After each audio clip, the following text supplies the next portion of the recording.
And hello and welcome to a little bit of test review for our semester exam. That's why I'm recording this. All right, so this is, remember that day? I'm talking to you in the future. Remember that day when you sat in class looking blankly at a bunch of dates and scrambled stuff and you're going, huh? And well, here we are. We're going to unscramble it now. The 1600s, 1644, that's when the Qing dynasty starts. Now, what's our average age of a dynasty? 300 years. So look at this. Do they do better or worse than the average? They do worse, right? 1644, 1744, 1844. They don't make it to 1944. That would give them your average 300 years. So in any case, 1644 to 1720s. Now let's start with our three emperors here. Sushi's not really an emperor. She's a woman. And by the way, notice it sounds like sushi. Sushi. Sushi. That CI is difficult. Sushi. She is a regent, meaning that she is the mother of child emperors. In any case, so let's put them in their proper place first. Now, which one should you remember? Because you did a play about him. Qianlong, okay. Anybody remember when McCartney showed up?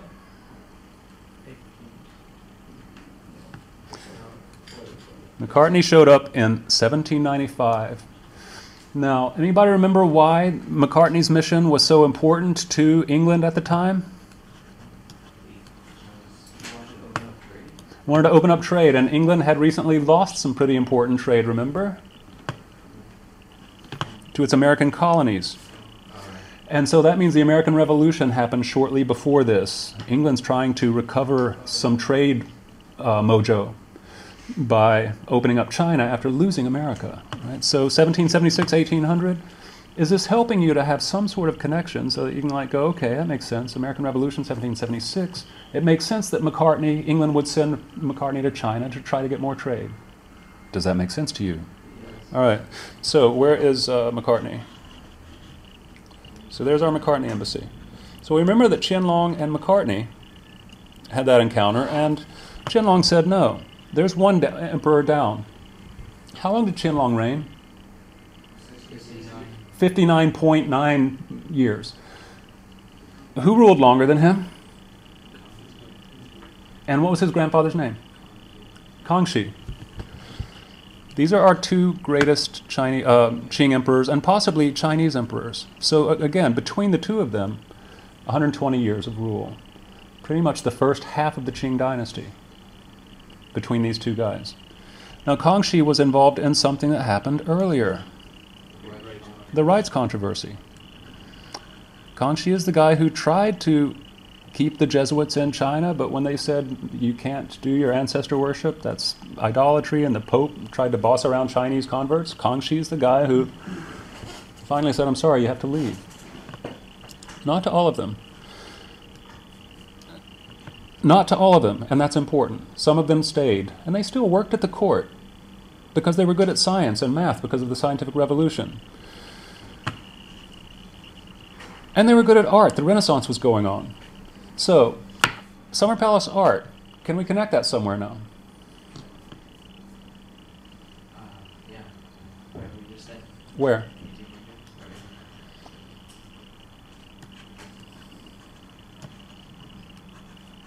Qianlong ruled for 60 years. Now, McCartney comes in 1795. You know, 1800 is good enough. The Summer Palace was built and renovated under Qianlong, and he's got Italian neo-Renaissance artists doing paintings of the Qing court and all sorts of stuff. A lot of our portraits and stuff of Qing dynasty China at this time are painted by Italian painters. And this is also, the Summer Palace has a really cool, or had a really cool two-story European architectural palace in it, designed by Italian architects for the Qing emperors. Hey, it's summertime. Let's go up to the palace and hang out in our Italian two-story thing. So what's the point of all this? Relations are okay at this point. The Chinese are very open to the Europeans. They don't like them getting bossy about Confucianism and Christianity and such, but otherwise they've still got them like, yeah, design a palace, paint for us, all this sort of thing. So Qianlong and Kangxi, life is still okay. What did Qianlong say to McCartney? Yes or no? And did McCartney declare war on China at this point? No. So China is still strong enough to have its way with the West. When does that change? When does China start? Well, Opium War. All right, when's the Opium War? 1840. And what treaty? Treaty of Nanking. The Treaty of Nanjing? Now, Nanking and Nanjing, they're both acceptable. J and K, depending on the spelling system, are the same thing. So this Nanjing, Nanking, we spell today Nanjing. Okay, the first Opium War, Treaty of Nanking. What's our next disaster? Taiping Rebellion, when's that? 1850 is exactly right. And what's our next disaster? I'm going to get sushi out of the way here. The Second Opium War. When's that? 1860. And what treaty follows that? Tianjin. And what's our next disaster?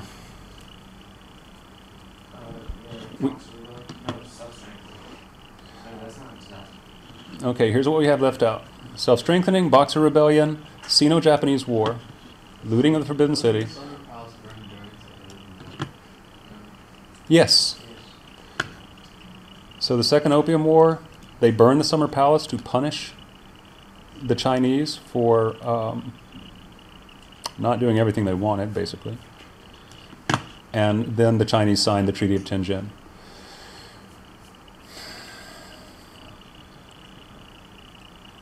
What happened in 1900?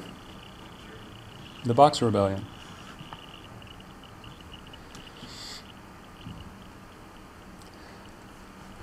Now at this point, I hate sitting down because I want to point. I'll just do it from here, I guess. At what point in all of this are the Chinese people starting to say, because remember, we're still in Imperial China and the mandate of heaven is still their political ideology. From wave 2, it's still there. You're losing the mandate of heaven. At what point are the Chinese people starting to say that? Yeah, the Taiping Rebellion, I'll throw the dates there because it really drives home to beat this dead horse. 1850 to 64. It's a 14-year civil war. It kills so many people. It causes all sorts of horrible economic and agricultural disasters. And the Chinese can't beat those Taipings. The Qing can't beat them, so they're already showing weakness. They're showing more weakness at the Second Opium War. At what the Second Opium War? That's Western technological navy. That's an industrialized navy. So at what point are the Chinese going to finally say, the Qing, going to finally say, you know what, we are weak. We do need to do something because we cannot defend ourselves. Self-strengthening movement. So when's it going to come? The 1880s. 1880s. Right? And it's going to continue going on. Well, they're trying to strengthen themselves, but in 1900, the Boxers explode. The peasants just explode in total anger. So apparently the self-strengthening movement didn't work. What is our event that is evidence that the self-strengthening movement just didn't work? The Sino-Japanese War. The Sino-Japanese War was 5 years before the Boxer Rebellion. Japan beat China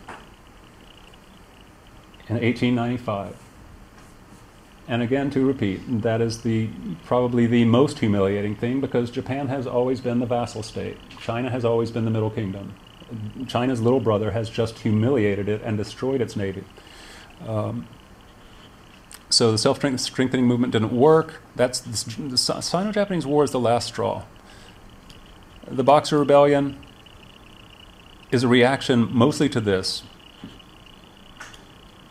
And to, as Luca said, all of these Christian outrages. They turned a Buddhist temple into a church. What? You know, all this sort of thing. And so then the looting of the Forbidden City. When's this? Right after the Boxer Rebellion. And Cixi takes power around 1850. And she stays in power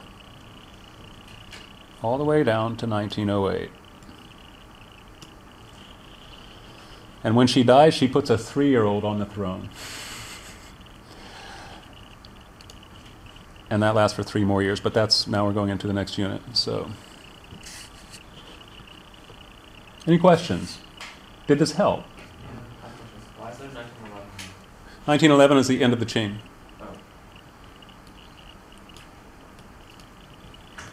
end of Qing. While I'm writing that, I will just point out to you. Huh? Okay, I don't know what that's all about.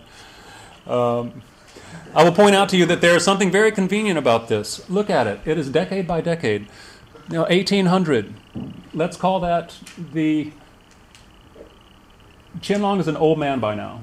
He has ruled for 59 years. He's senile. He was great during the earlier Summer Palace time, but now he's senile. He dies shortly after Macartney visits, an old man. And so from this point on, things go downhill. So what are we seeing with Qianlong? What does he mark in terms of when we talk about dynasties? The peak. And so what kicks in after he dies? We talk about the dynastic cycle. What kicks in? That's across dynasties. When we're talking within a dynasty, we call it the decline, right? So it starts declining after Qianlong. So here is our turn of the dynastic cycle. Hey. Hello. I'm recording, so hold on. Mr. Burnett just interrupted my recording session. So again, just to remind you, this is so convenient. 1800, that is the beginning of the decline. 1900, that's the end of the decline. And 1850. So the 19th century breaks down into very convenient dates. 1840, 50, 60, and then, okay, self-strengthening movement. It's not perfect, but I'm done. I hope that helps you.